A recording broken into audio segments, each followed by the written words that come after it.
Marchez sur les nuances, un plancher à la fois. Représentante aux ventes commerciales et designer d'intérieur efficace et passionné, pour Lanctot Couvre-Sol Design, voici Chanel Rivard. L'efficace, la passionnée, l'artiste du sol, Chanel Rivard, bonjour. Bon matin, Charles. Bon, hey, on parle de sous-sol aujourd'hui. Oui. D'abord, ça existe encore des sous-sols? Écoute, c'est peut-être en voie de disparition, je ne sais pas. Je pense au mien où je ne vais jamais, puis je pense à celui chez mes parents qui était tellement joyeux, mais là, ça existe encore? Ben oui, mais on l'habite de plus en plus, le sous-sol, maintenant. Là. On l'habite? Ben on l'habite de plus en plus parce qu'en plus, dans les maisons, maintenant, les plafonds sont plus hauts, donc ça donne envie aussi de les habiter davantage. Tu sais. Oui, puis les maisons sont tellement chères, on dit aux jeunes, venez rester dans le sous-sol, le temps de vous trouver quelque chose. Habitez là. Oui, aussi. Donc, mais autrefois, on se questionnait même pas. Ben, c'est sûr que là, la vie a changé, là, mais on mettait un tapis, puis on disait... On mettait ça propre. Advienne que pourra. On mettait un tapis, puis à un moment donné, quelqu'un qui en visite, dit, ça sent donc bien le vieux tapis. Oui. OK, on va le changer. C'était un peu ça, mais ça a changé. Oui, on est vraiment ailleurs par rapport à ça, là, pour les revêtements du sous-sol. OK. On est où? Si on est ailleurs. En fait, tous les revêtements qu'on met déjà au rez-de-chaussée maintenant, oui. on peut les mettre au sous-sol. T'sais. Sans risque, parce qu'on pense toujours aux fameuses inondations. Oui. Mais mettons, toi, Charles, là, en tant que consommateur, qu'est-ce que tu penses qu'on peut mettre au sous-sol et qu'on ne peut pas mettre au sous-sol? J'ai un plancher flottant au sous-sol, j'adore ça, mais on a fait revoler le vieux tapis. Moi, je te dirais, on met plus de tapis. Bien, le tapis, c'est juste qu'il faut faire attention aussi parce que, tu sais, tout dépendamment ce qu'on en fait de son sous-sol, des fois, justement, ça peut emmagasiner de l'humidité. Si on habite pas... champignons.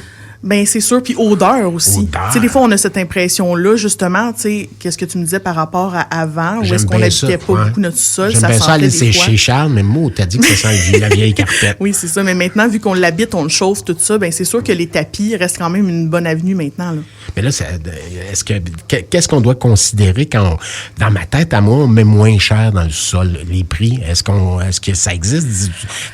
On arrive chez Lanctot, puis on dit un revêtement de sol, de sous-sol, mais qui coûte pas trop cher. Ben, on a encore c'est une énormément d'options. On a toujours le laminé qui est le plancher flottant qu'on a toujours connu, qui est une option vraiment pas dispendieuse. Sinon, on a les lattes de vinyle qu'on a parlé la semaine dernière, qui soient collées ou embouffetées. Ouais, c'est ça que j'ai là. Oui. Maintenant, si on a envie d'avoir du tapis, parce qu'il y en a qui ont encore cette envie-là, tu sais, quand on essaie de créer un cinéma maison, pour le son, on a le goût de quelque chose d'un peu plus cocooning. Oui. Ben, on a je m'en ai dit les vieilles options. On a toujours l'option originale de se mettre un tapis comme qu'on mettait il y a quelques années. Toute l'affaire. Ce style-là. Mais sinon aussi, maintenant, là, sur le marché, il existe d'innombrables choix dans les carreaux de tapis. Puis ça, là, on peut avoir quelque chose d'hyper dynamique avec des couleurs. Un peu semblable à ce qu'on a ici, des fausses lattes. On a des lattes de tapis avec lesquelles on a créé un chevron au plancher. Donc, il y a énormément d'options dans le tapis qui ne donnent pas cette impression-là, justement, d'avoir un vieux tapis dans son sous-sol. Du carré, c'est beau. Je suis allé chez quelqu'un qui en a fait une espèce avec de patchwork. Des lignes. Oui, c'est ça. Il y avait des lignes de couleurs. Oui, ben c'est ça.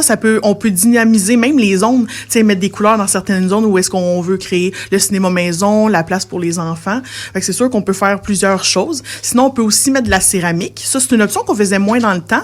Mais maintenant, on le fait plus parce que maintenant, il y a les planchers chauffants aussi qu'on peut rajouter avec la céramique. Je pensais au froid quand tu disais. Oui, exactement. C'est sûr que si on veut pas mettre de plancher chauffant à ce moment-là, si notre besoin au niveau de la chaleur est important, ben là, le céramique, c'est pas le... J'ai des amis qui ont une cave à vin, OK? Oui. Puis, pas qu'on déguste puis qu'on est là à se dire, regarde-moi ça, c'est goulayant. Je suis pas très vin, mais des fois, on descend en bas, puis ça pourrait être mieux installé. Tu viens de dire des tuiles, c'est cool, ça. Oui, ou sinon, tu sais, dans une pseudo-cave à vin pour déguster. Ben là, c'est ça. Si les gens, ils décident de faire un projet un peu plus haut de gamme, quelque chose qu'ils vont habiter vraiment toutes les fins de semaine, parce qu'il y en a qui se créent des bars pour faire des soirées avec leurs amis au sous-sol. Comme avant, mais en version, je veux que ça soit un peu plus jazzé, là.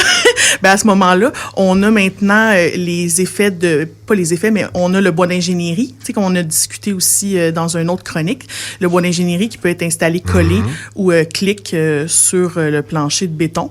Donc, on peut retrouver quelque chose qui fait plus chic comme au rez-de-chaussée, mais on peut le retrouver aussi au sous-sol. Là. Quand on parle sous-sol, on dit qu'est-ce que je peux installer moi-même? Est-ce qu'il existe des surfaces, des recouvrements de sol qu'on peut facilement installer soi-même? Bien, facilement installer soi-même, le laminé, ça en reste une option. Ça reste une option.